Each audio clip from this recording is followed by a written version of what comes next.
Dorcas Esabod tí ò bá sí àwọn tó gbé ẹjọ́ wa lọ fún wọn ẹ gbọ́ mi kò sí anybody tó máa sọ bọ́ a dúpẹ́ lọ́jọ́ tèmi pé àwa náà ti ń sọ̀rọ̀ sókè kò sẹ́ni tó lè bully anybody if you come for me I will come for you. So lánàá Àjọ̀dún Faith àti Ìfẹ́ ṣe party yìí ni mo ti bẹ̀rẹ̀ sí ní mo sọ fún ààrẹ àjẹun mọ́lẹ̀ abẹ̀ sí ní dáwó torí mo rẹ́yìn olórí burúkú kan tẹ́ ní kí EFCC wá gbé ya yín àmọ́jọ́ tí mo ti ń rojọ́ ń bí tẹ̀ ń bú mi tí mo rán polówó ọjà mi pé EFCC kó wá fún mi lówó ẹ̀yin ọmọ má ṣàǹfààní ẹ̀yin ọmọ ìran ẹrú ẹ̀yin ọmọ ìran ẹrú tẹ́ ti kú sínú oko ẹrú tẹ́ lè rí bá ti ṣe ẹ̀ ń wọ́ọ̀dì ẹ̀ ń wo gbá ẹ̀ ń wà wo olórí burúkú lẹ́yìn nígbà tẹ́mi ń ṣiṣẹ́ ẹ̀yin ṣòṣì ni ẹ̀yin ṣẹ̀sìn kiri ni nígbà tẹ́yin rọ opportunity tẹ́yin rówó gbà kiri lọ́wọ́ àwọn èèyàn àwa ò rí nǹkan kan àwa ń kiri ọjà kiri ni orí yín burú bí orí egun tó ń léwèrè a wọlé tán lánàá a wọlé tán Àjọ̀dún Faith àti sọ pé àwọn fẹ́ ṣe pàtì àwa ò jẹun mọ́lé abẹ̀ sí ní dá owó oúnjẹ wa ní wọ́n náírà £2 ó yẹ àǹtí Faith àlànà ó yẹ kò yẹlẹ ó yẹ Alhaji Pasuma ọ̀gá ńlá ọ̀gá ó lẹ́nu brọ́dà mi níwá yín tí ẹ kó àpọ́nlé wa ẹ ṣe sà ojú òní tì yín bàbá ọkọ mi Alhaji Balinga mo rí yín yesterday kí lórúkọ brọ́dà mi Èrè Àsálátù another wonderful soul Èrè Àsálátù gbogbo ọjọ́ tí mo ti ń ṣe party Èrè Àsálátù will come wọ́n á kọrin wọn ò dẹ̀ ní gba kọ́bọ̀ lọ́wọ́ mi ní Èrè Àsálátù bàtà ṣe party ní Oriental yẹn Èrè Àsálátù came he sang he did everything he was there throughout bá àgbà tẹ́rẹ̀ Àsálátù lọ mi ò mọ̀ gbà mo rẹ́ Èrè Àsálátù lánàá ara àwọn tó máa jẹ́ kẹ́sìn Islam kó mú yàn ṣe nìyẹn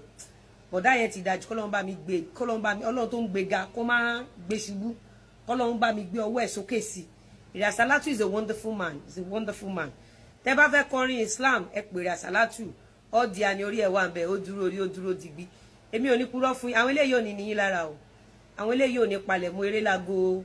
12 àárọ̀ àwọn èèyàn dáadáa nìyẹn Èrè Àsálátù was there brother mi àtàtà ń lọ pọ́n wọlé mo pàdé màmí fàlíwèrè pé màmí Tóyìn tomato wọ́n pọ̀ màmí eré kó ó pọ̀ ó yà àǹtí Faith àlànà ó yẹ wọn ṣe wá rí ẹ̀yin Sérékodé tẹ̀sẹ̀ join film industry I hope you learn from àǹtí Faith Balógun ṣé orí àwọn tó lọ ń dá ogun lẹ̀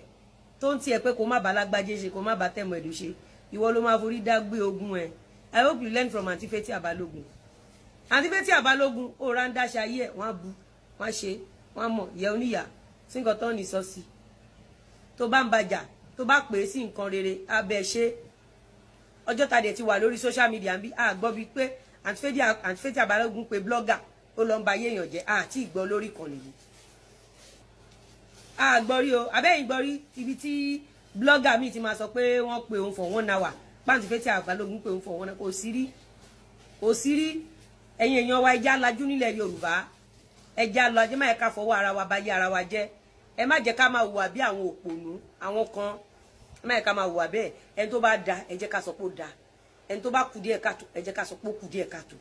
and Faith ó ṣe dáadáa gan ni ó ṣe dáadáa kọ́lọ́run bá láàánú kó bá wa ṣe dáadáa fún wọn in return. So I was there yesterday and I really enjoyed myself pé mo rẹ́yìn olórí burúkú kan ẹ̀yin olòṣì ẹ̀dá kan ńgbà tán ní kẹ́ ṣiṣẹ́ ẹ̀yin olórí burúkú ṣànpọ̀n kéku ẹlẹ́mìí gbẹ́ scott olórí burúkú yín ẹ̀bá tún káyà yín máa rìn kọ́là rí kẹfọ̀ mi kẹ́ níyà yín lọ jí 91,000 naira góòlù ẹ̀yin olórí burúkú ẹ̀yin ọmọ ẹrú tẹ́lẹ̀ kú lóko ẹrú táyé yín máa fi bàjẹ́ ẹjá gbádùn kí lorúkọ àmẹ̀bọ fídíò tá à ń ṣe lọ káwá bọ́ sórí kí lorúkọ èyí táyé ẹ̀ bàjẹ́ yẹn ná gbé bọ́dì wọnú sàárè káwá bọ́ sórí yẹn ǹjẹ́ ẹ rí ṣálábòsí ni mí blọ́ọ̀gì anybody lánàá ẹ rí pé àwọn àmẹ̀bọ Gistlover wọn ò lè ṣe kán má blọ́ọ̀gì Lizzy Anjorin. tó ẹ̀yin èèyàn wa ẹ̀ mà ti gbọ́ àwọn ọ̀rọ̀ yìí tí Lizzy Anjorin tí ó tún wá sọ nípa Faith Balógun àti màmá eréko nínú fídíò yìí ẹ̀yin èèyàn wa ó dàbọ̀. wọn ò lè ṣe